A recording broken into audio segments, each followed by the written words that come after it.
Breaking news. Karnataka deputy సీఎంతో Telangana deputy CM Bhatti Vikramarka గారు భేటీ అయిన విషయం తెలిసిందే. ఈ మేరకు కొన్ని కథనాలు వస్తూ ఉన్నాయి. ఇద్దరు కీలకమైన అంశాలపై మాట్లాడారని, ముఖ్యంగా తెలంగాణ రాజకీయాల గురించి, అలాగే తెలంగాణ రాజకీయాల్లో రేవంత్ రెడ్డి గారి దూకుడు గురించి మాట్లాడినట్టయితే తెలుస్తూ ఉన్నది. అయితే ఇక్కడ ఎక్కువగా ఊహాగానాల కథనాలే అయినప్పటికీ ఇవి చాలా వాస్తవానికి దగ్గరగా ఉండడంతో దీనికి సంబంధించిన కథనాలు ఇప్పుడు సోషల్ మీడియాలో, మెయిన్ స్ట్రీమ్ మీడియాలో కూడా చెక్కులు కొడుతూ ఉన్నాయి. ముఖ్యంగా వారు మాట్లాడుకున్న అంశాలు రేవంత్ రెడ్డి గారిని కంట్రోల్ చేయాలి, లేదంటే పార్టీకే నష్టం జరగబోతుంది అని చెప్పేసి వారు మాట్లాడుకున్నట్టయితే తెలుస్తూ ఉన్నది. ఎందుకంటే రేవంత్ రెడ్డి గారి మాట తీరు ఎంత సూటిగా ఉంటుందో అంతే కాంట్రవర్షియల్గా ఉంటున్న విషయం అందరికీ తెలిసిందే. దీంతో పాటు ఆయన మున్సిపల్ ఎన్నికలకు ముందు ఇచ్చిన హామీలు కూడా ఇప్పుడు పార్టీకి అడ్డంకుగా మారుతూ ఉన్నాయి. రైతు భరోసా వేస్తామని చెప్పారు, ఇప్పటివరకు రైతు భరోసా లేదు. అసలు రైతు భరోసా వేయాలనే ఉద్దేశం ఉంటే ఇప్పటివరకు వేసేవారు కదా, ఇక ఎందుకు ఇలా కాలయాపన చేస్తూ ఉన్నారని సమాజంలో చర్చ నడుస్తున్న ఈ సమయంలో డీకే శివకుమార్తో బట్టి విక్రమార్క గారు అనేక విషయాలు పంచుకున్నట్టు తెలుస్తూ ఉన్నది. రేవంత్ రెడ్డి గారి మాట తీరు మార్చుకోవాలి, రేవంత్ రెడ్డి గారి నడవడిక మార్చుకోవాలి, అంతేకాదు రేవంత్ రెడ్డి గారి దూకుడు తనం తగ్గించకపోతే తెలంగాణ రాష్ట్రంలో కాంగ్రెస్ పార్టీకి పుట్టగతులు ఉండవు అని చెప్పేసి ఆయనతో మాట్లాడినట్టయితే తెలుస్తూ ఉన్నది. అంతేకాకుండా తెలంగాణ రాష్ట్రంలో సీనియర్ కాంగ్రెస్ నాయకులు రేవంత్ రెడ్డి గారి వైఖరి పట్ల తీవ్రమైన అసహనంతో ఉన్నారు. సీనియర్ కాంగ్రెస్ నాయకులకు ఎక్కడ స్థానం కల్పించడం లేదు, ఇటు ప్రభుత్వంలో స్థానం కల్పించడం లేదు, అటు పదవులలో స్థానం కల్పించడం లేదు. వారిని కేవలం ఉత్సవ విగ్రహాలుగా ఉంచారు తప్ప వారిని ఏ విధంగా ఉపయోగించుకోవడం లేదు పార్టీ అని చెప్పేసి ఆయన డీకే శివకుమార్కి కంప్లైంట్ ఇచ్చినట్టు తెలుస్తా ఉన్నది.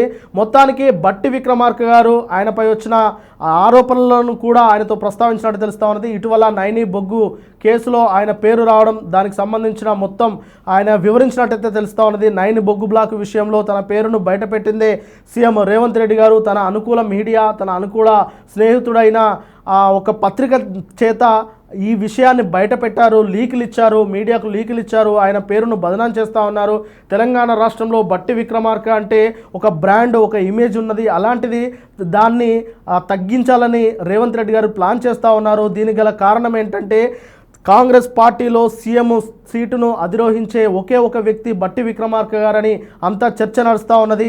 దీన్ని ఓర్చుకోలేకనే రేవంత్ రెడ్డి గారు ఈ విధంగా తనపైన అపవాదులు వేసేలా ప్లాన్ చేస్తూ ఉన్నారు. తనను ఇరికించేలా, తనపైన నిందలు వేసేలా మీడియాకు లీకులిస్తూ తనను అబాసుపాలు చేస్తూ ఉన్నారని చెప్పేసి డీకే శివకుమార్ గారి దగ్గర బాధపడ్డట్టయితే కొన్ని కథనాలు వస్తూ ఉన్నాయి. ఎలాగైనా రేవంత్ రెడ్డి గారి విషయాన్ని అధిష్టానానికి చేరవేయాలని, రేవంత్ రెడ్డి గారికి కళ్ళం వేయకపోతే పార్టీ మొత్తం నాశనం అయిపోతుందని కూడా ఆయన దగ్గర వాపోయినట్టు కొన్ని కథనాలు అయితే వినిపిస్తూ ఉన్నాయి. మొత్తానికి ఇవి అయితే ఊహాగానాల కథనాలే, ఇవి ఎక్కడ వాస్తవాలు కాదు. కానీ వారి కీలక భేటీలో ఈ అంశాలు ఖచ్చితంగా ప్రస్తావించారని చెప్పేసి సోషల్ మీడియాలో అయితే కథనాలు వస్తూ ఉన్నాయి. ఏదేమైనప్పటికీ బట్టి విక్రమార్క గారి కుమారుడి వివాహం కోసమే, అంటే వివాహ ఆహ్వానాన్ని ఆయనకు అందజేయడానికి, ఆయనను పిలవడానికి మాత్రమే డీకే శివకుమార్ని కలవడం జరిగింది. దాని తర్వాత ఇష్టాగోష్ఠి మాట్లాడుకుంటారు. తెలంగాణ రాజకీయాల గురించి, అటు కర్ణాటక రాజకీయాల గురించి కూడా మాట్లాడుకుంటారు. అయితే గత కొంతకాలంగా కర్ణాటకలో కూడా సీఎం సీట్ పైన డీకే శివకుమార్ కూర్చోవాలని ఆయన వర్గం కూడా ఢిల్లీకి వెళ్ళిన విషయం అందరికీ తెలిసిందే.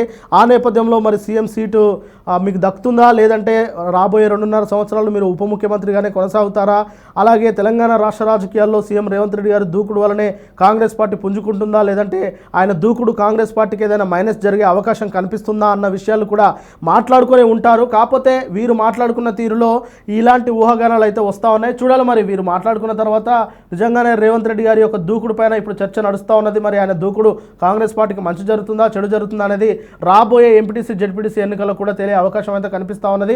అయితే రేవంత్ రెడ్డి గారి యొక్క చిన్న చిన్న తప్పులను కూడా ఇటు బీఆర్ఎస్ పార్టీ, అటు ప్రతిపక్షాలు, విపక్షాలు అయితే క్యాచ్ చేసుకుంటా ఉన్నాయి.